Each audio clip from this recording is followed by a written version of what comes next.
Sergeant Lamb, we're back. How's it going? Hey, I'm doing great. How's things going with you?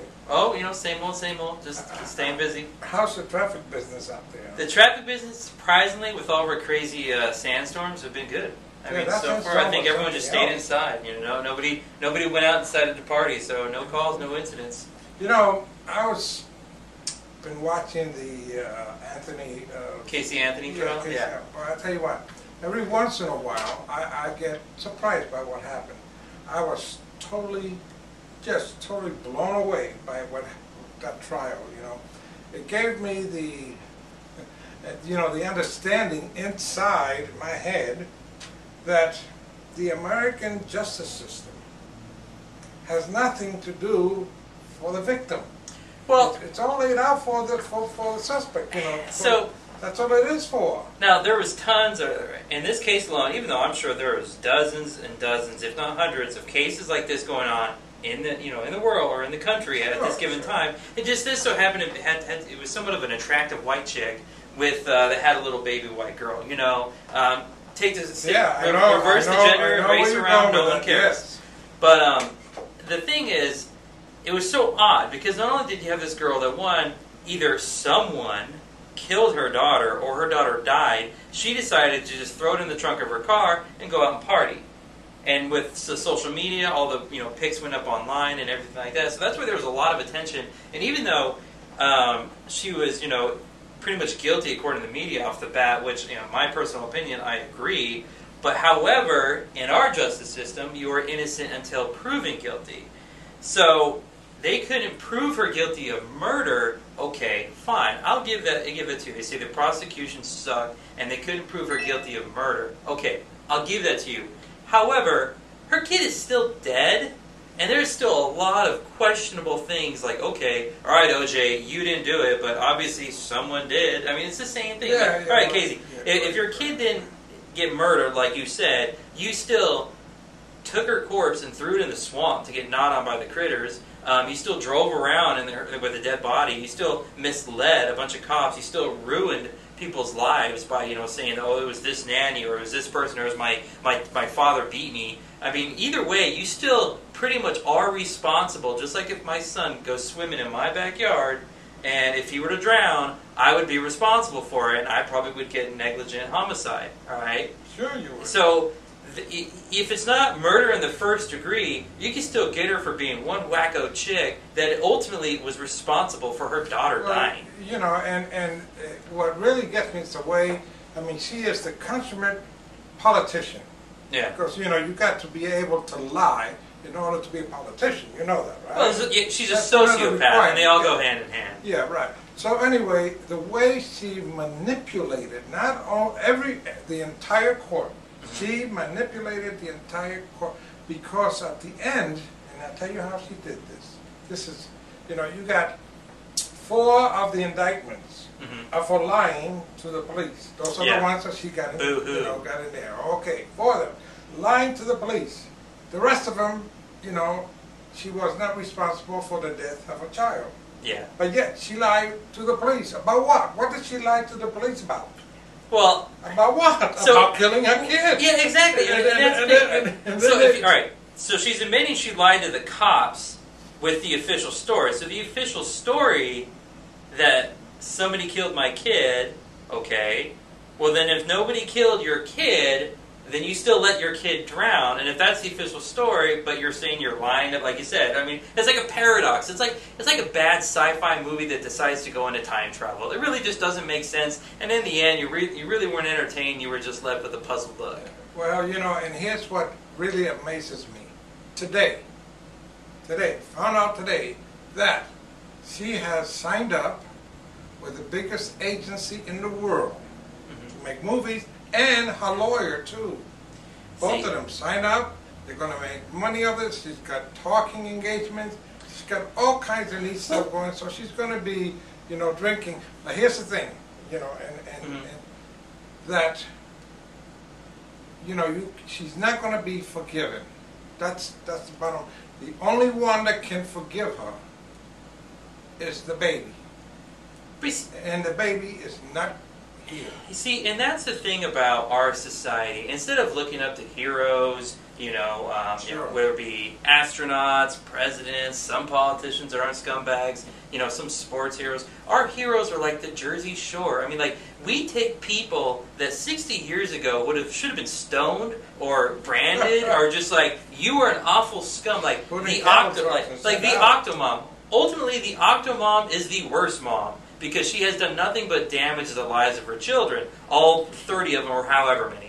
And again, you take O.J. Not only did O.J. get away with murder, he even wrote a book and profited, and the book was titled If I Did It, which is just another way of saying, hey, assholes, I did it. That's right. I know all these ways of how I would do it. I wonder why. Maybe because I did freaking do it. And again, we're going to make a celebrity out of this chick, and I guarantee you it's just because she's white and slightly attractive. I mean, if she would have been, black, urban, and maybe a little uneducated, I'm sorry, there wouldn't have been cameras in the courtroom. They just say, well, this is what it is.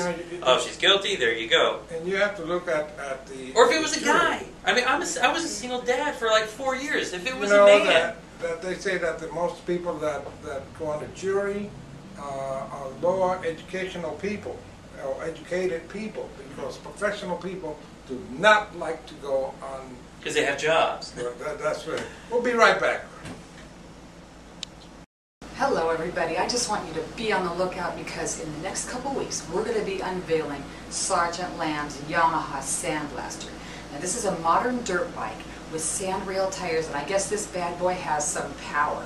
So stay tuned to live2uaz.com. We're going to have the unveiling very soon. In closing, because I don't want to give this woman too much credit, because ultimately I hope she dies a miserable, horrible death. Yeah. I hope she gets run over by a herd of water buffalo. Something. But and we're going to get this back to politics because enough of this entertainment crap.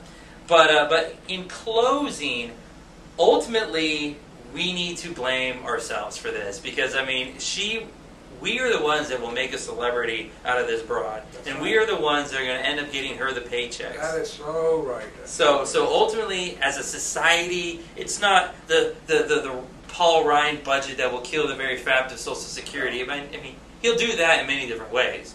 But ultimately, it is us as a culture that will eat ourselves alive because instead of voting for proper politicians, instead of getting an education and becoming well-informed, we like to watch Glenn Beck. We like to watch, murderers go on stage and get away with it. And we also like to watch whatever crap reality show, whatever, stupid Guido from New York or some half-wit wannabe politician that couldn't finish out her term do a reality show. So in the end, we need to band up and say, no, I'm only going to watch educational stuff and maybe a little American Idol. Just maybe a little, not too much.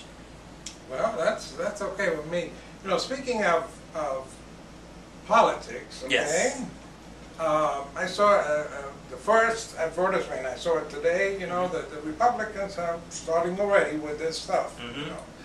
Be afraid. They went out and told everybody about, the bad employment, the housing thing, everything, and that all of that happened because Obama had a checkbook. Mm-hmm. And that's what he did. So they say, let's get rid of Obama because let's take his checkbook away. I mean, blaming the man for something they did. Well, you got to wonder what they're going to run on because in 2010 it was all about jobs help jobs. So we gave him the House. Now one jobs bill has come through, and actually, this is a good one. You'll appreciate this. So they were debating, budget cuts, tax raises, tax adjustments. And the Democrats tried bringing up a bill that's saying if you have a corporate jet, you can no longer write it off as on your taxes. Okay? Eric Cantor, the Republican congressman, got up and walked out.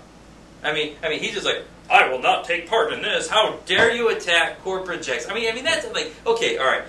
You want the Bush tax cuts extended. You want to do all these things. You want to give millionaires tax raises, and you want to let corporations keep raping us. Is he a friend of Miss Anthony by any chance? Maybe, because he's got no heart. But they're like, let's at least, if we can have any slither of revenue-generating profit for the country, for jobs, can we at least get rid of some subsidies for corporate jets?